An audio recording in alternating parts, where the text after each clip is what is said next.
بسم اللہ الرحمن الرحیم۔ میرا نام مولانا حافظ سفیان ناصر ہے۔ میں بیسیکلی اسکول میں پڑھاتا ہوں، ٹیچنگ کرتا ہوں، اسلامیت لیکچر وغیرہ دیتا ہوں،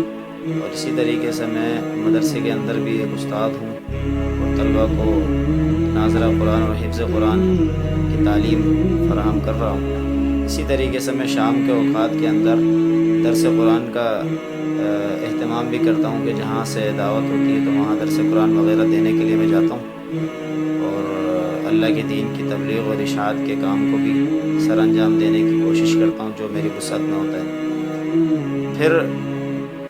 میں حیدرآباد کا رہائشی ہوں، حالی روڈ کا، اور ہم 8 بہن بھائی ہیں اور 5 بھائی ہیں، 4 بھائی ہیں میرے اور 3 بہنیں۔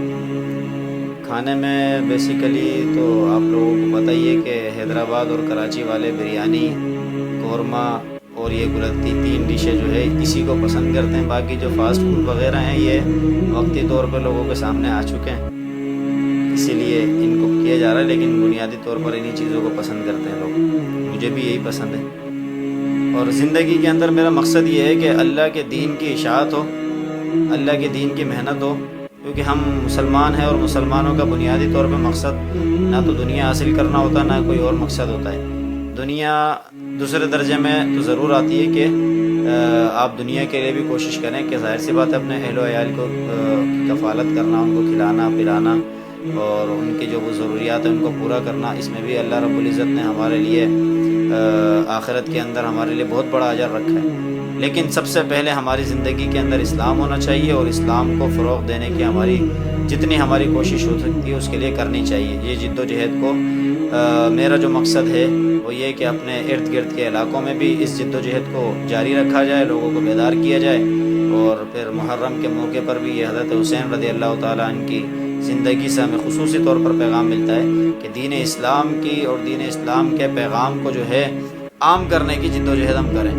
اسی طریقے سے اپنے آپ کو چاہے جان تک لٹانی پڑ جائے تو یہ جان دینے سے بھی پیچھے نہ ہٹیں، لیکن دین اسلام کو پوری دنیا میں نافذ کرنے کی جد و جہد کریں۔ میرا بنیادی طور پر زندگی کا مقصد یہی ہے، اور اس کے بعد جو ہے میری خواہش بھی اسی کے اندر آ گئی کہ میں چاہتا یہ ہوں کہ جتنی بھی میرے اندر اسکلز وغیرہ ہیں، جتنی میری معلومات ہیں، وہ اسلام کے لیے جو ہے لگ جائے، کسی طریقے سے اسلام کے لیے میں کام آ سکوں، اور اسلام کی اشاعت میں میری جو ہے ایک نام ہو۔ بس یہ میری خواہش ہے، باقی دوسری اس کے علاوہ میری مزید کوئی خواہش نہیں ہے۔ اور اسی طریقے سے میں چاہتا ہوں کہ میں اپنے ارد گرد کے ماحول میں آنے والے جو سال ہیں ان کے اندر جو ہے ہمارے ملک کے اندر اسلامی نظام کی بالادستی ہو۔ اسلامی نظام کے فروغ کے لیے میں اپنے ساتھ نوجوانوں کو کھڑا کرنا چاہتا ہوں۔ اسی طریقے سے جو میرے ہم خیال لوگ ہیں، میرے ساتھ اتفاق رکھنے والے لوگ ہیں، میں چاہتا ہوں کہ وہ آگے بڑھیں اور دین اسلام کی اشاعت میں اپنا اپنا حصہ اور اپنا اپنا کردار ادا کریں، اور حق کی آواز کو بلند کریں۔ لِيُحِقَّ الْحَقَّ وَيُبْطِلَ الْبَاطِلَ، کہ حق کو حق کر کے دنیا والوں کے سامنے دکھانا چاہیے اور باطل کو باطل کر کے دکھانا چاہیے۔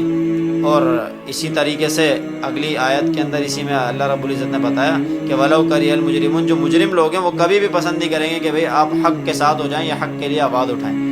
وہ سمجھتے ہیں، وہ چاہتے یہ ہیں کہ صرف اور صرف ان کے لیے آواز اٹھائی جائے، ان کے لیے بولا جائے، ان کے حق میں کھڑا ہوا جائے، ان کے ساتھ کھڑا ہوا جائے، لیکن اللہ چاہتے ہیں کہ آپ حق کے ساتھ کھڑے ہوں۔ تو میرے اور آپ کی چاہت اللہ کی چاہت کے مطابق اگر ہم کر لیں گے تو ہمیں دنیا میں بھی کامیابی مل جائے گی، آخرت میں بھی کامیابی مل جائے گی۔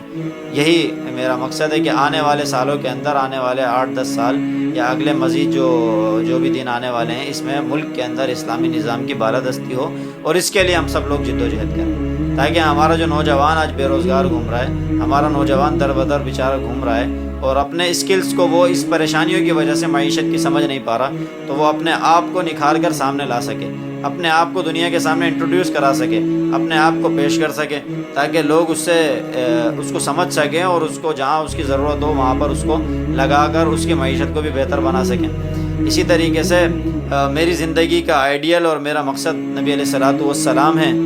اور اسی طریقے سے نبی علیہ الصلوۃ والسلام کے صحابہ ہیں، اور جو بھی نیک لوگ، نیک شخصیات ہیں، صالح لوگ ہیں، وہی میرے آئیڈیل ہیں کہ میں ان کی شخصیت کو فالو کروں، ان کے قوانین کو فالو کروں، ان کے سیرت کو فالو کروں کہ نبی علیہ السلام کی جو سیرت ہے اس کو میں اپناؤں، کیونکہ اللہ رب العزت نے خود فرمایا لقد کان لکم فی رسول اللہ اسوۃ حسنہ، کہ تمہارے لیے سب سے بہترین نمونہ مسلمانوں کے لیے نبی علیہ السلام کی سیرت ہے۔ پھر نبی علیہ السلام نے کہا کہ خیر امتی قرنی، کہ میرا زمانہ سب سے بہتر زمانہ ہے، تو یعنی صحابہ کا زمانہ ہمارا آئیڈیل ہونا چاہیے۔ اس کے بعد ثم الذین یلونہم، پھر یعنی تابعین اور تبع تابعین کا زمانہ جو ہے، ان میں سے اپنے لیے کسی کو آئیڈیل بنایا جائے اور اس کی زندگی کو فالو کرتے ہوئے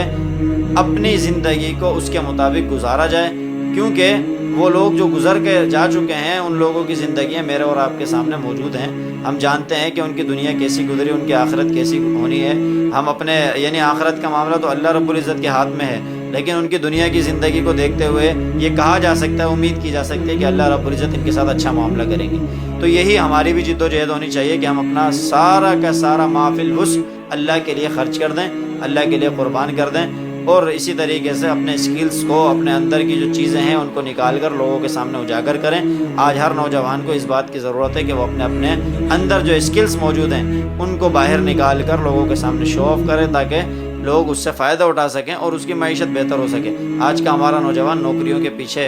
لگا ہوا ہے اور نوکریاں ملنے کی نہیں ہے، رشوت کا بازار گرم ہے، سارے یہ معاملات چل رہے ہیں۔ اسی لیے اپنے سکلز کو، میری نوجوانوں سے درخواست ہے کہ اپنے سکلز کو نکھارنے کی کوشش کریں۔ دعا ہے کہ اللہ رب العزت ہم سب کو حق راہ پر چلنے کی توفیق عطا فرما دے۔ وآخر دعوانا الحمدللہ رب العالمین۔